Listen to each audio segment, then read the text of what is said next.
The August sun beat down on the Flying W ranch like a hammer on an anvil, turning the air thick and shimmering.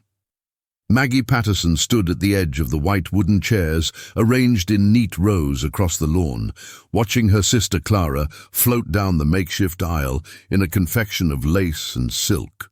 Clara looked like a princess from a storybook, slender, radiant, everything their mother had always wanted in a daughter. Maggie tugged at the lavender bridesmaid dress that clung to her curves in all the wrong ways.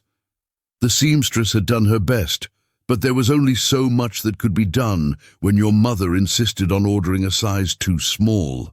Convinced that the wedding would provide sufficient motivation for Maggie to finally do something about herself.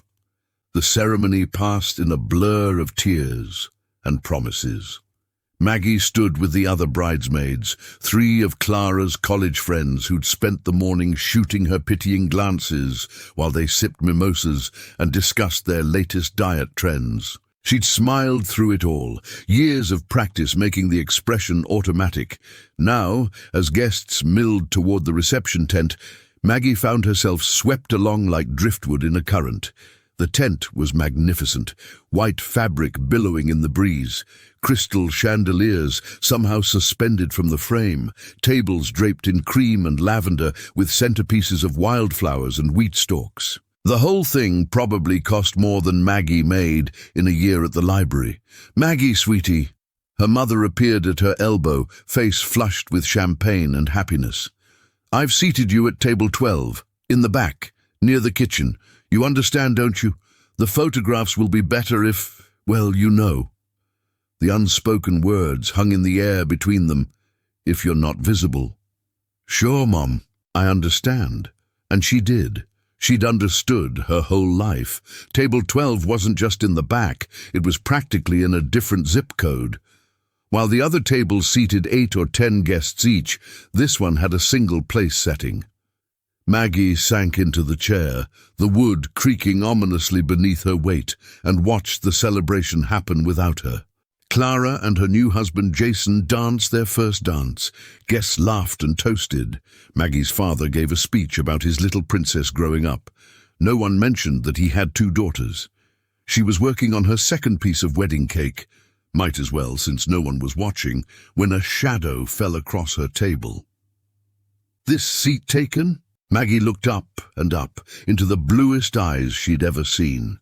The man standing beside her table was tall and broad-shouldered, wearing a black suit that probably cost more than her car, but there was something genuinely Western about him.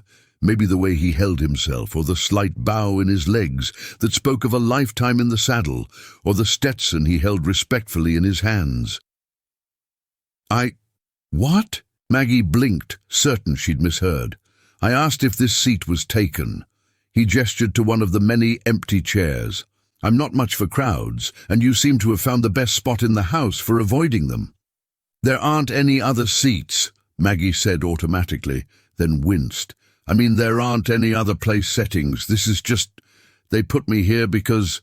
She trailed off, unsure how to finish that sentence without humiliating herself further. The cowboy's expression didn't change, but something flickered in those blue eyes. Understanding, maybe.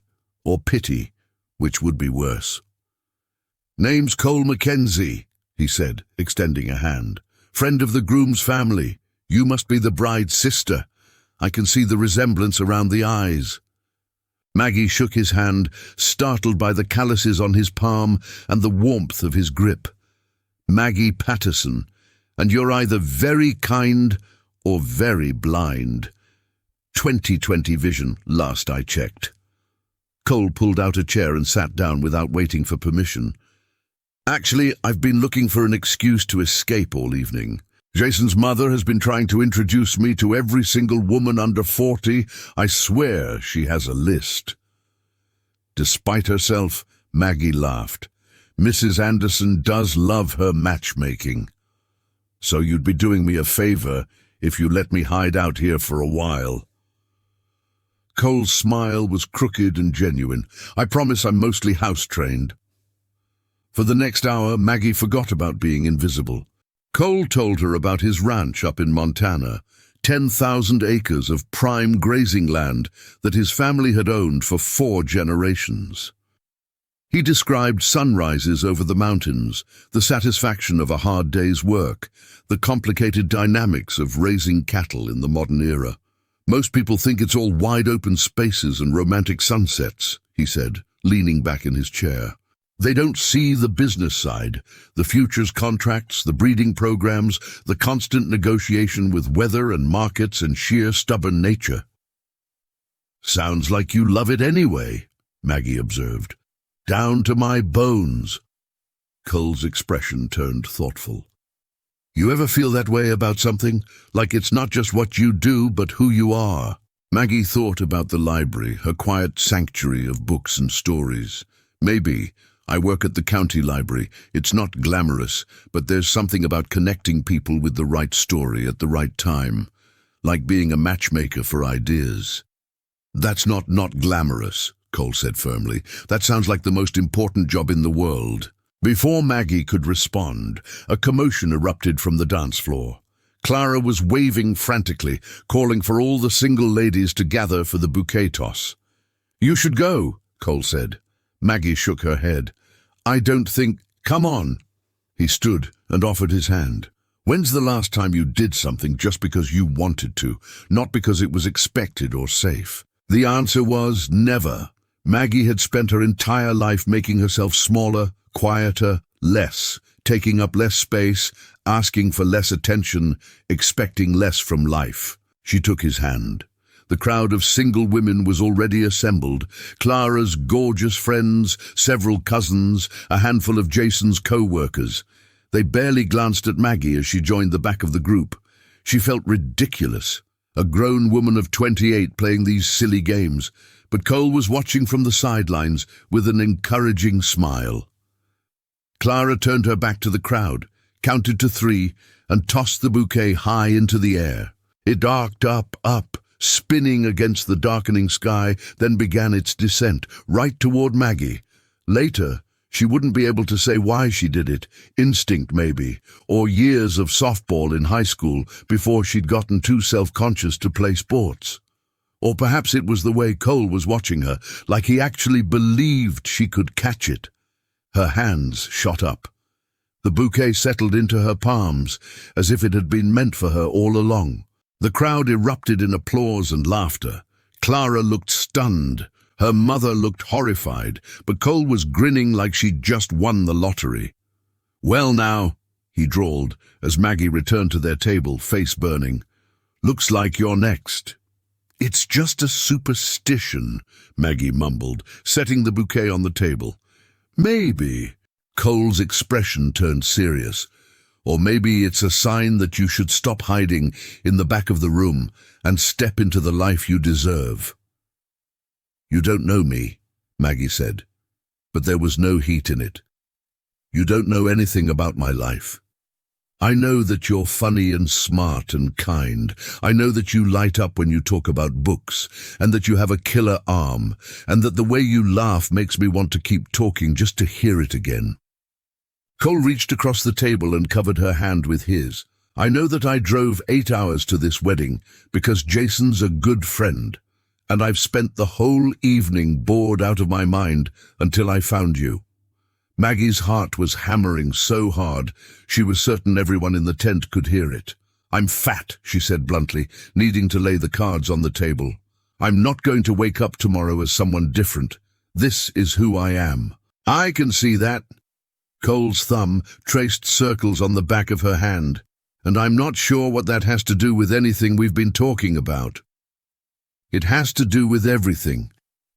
Look around. I'm at the table alone for a reason. My own mother couldn't stand to have me in the family photos. You seem like a nice guy, Cole, but I'm not anyone's charity case." Cole's jaw tightened, the first sign of anger she'd seen from him. "You think that's what this is? Charity? What else could it be? How about attraction?" Cole stood abruptly, pulling her up with him. "How about the fact that I haven't been able to take my eyes off you all evening? Not because I pity you, but because you're the most interesting person here. Because when you smile, it's real, not some practiced pageant expression. Because I'm 34 years old, and I'm tired of pretending to be interested in women who bore me to tears just because they look good on paper. He was standing so close now that Maggie could feel the heat radiating from him, could smell cedar and leather and something essentially masculine. "Dance with me," Cole said. It wasn't a question. I can't. Maggie looked frantically toward the dance floor, where couples swayed to a slow country song. "Everyone will stare." "Let them." Cole took the bouquet from the table and handed it to a passing waiter, then led Maggie toward the dance floor with gentle but inexorable pressure. "I'm about to dance with the prettiest woman at this wedding. They should stare." And then they were dancing, Cole's hand firm at her waist, his other hand enveloping hers. He led her with practiced ease, making her feel graceful despite her size. Around them, conversations faltered. Maggie could feel her mother's disapproval like a physical weight, could sense Clara's shock, but she could also feel Cole's heartbeat where her hand rested on his chest, steady and strong. "Why are you doing this?" she whispered. "Because life's too short to eat alone at table 12, Cole murmured. "And because I'd really like to take you to dinner tomorrow night. There's a steakhouse in town that makes the best ribeye in 3 states. You're staying in town?" "I was planning to head home tomorrow morning." Cole spun her gently, and Maggie found herself laughing with the movement. "But I think I could be convinced to extend my trip, if I had a good reason." The song ended. Another began. They kept dancing. "This is crazy," Maggie said. "You don't even know me." "Then let me get to know you. Dinner tomorrow. Breakfast the day after if dinner goes well. I'm a patient man, Maggie. I can take things as slow as you need." "And then what? You live in Montana. I live here. This is just a fantasy." Cole pulled back far enough to look her in the eyes. "Maybe, or maybe it's the beginning of something real. But we'll never know if you don't take a chance." Maggie thought about all the years she'd spent on the sidelines, all the times she'd made herself small, all the dreams she'd filed away as impossible for someone like her.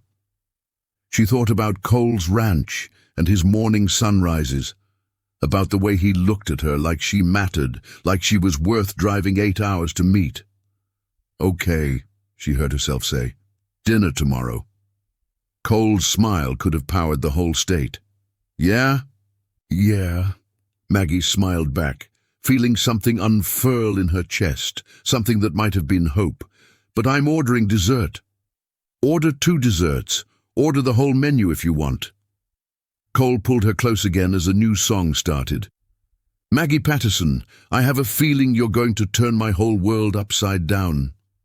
From across the tent, Clara watched her sister dance with the richest rancher in Montana, her expression caught between shock and reluctant admiration. Their mother looked like she might faint, but Maggie barely noticed. For the first time in her life, she wasn't sitting alone.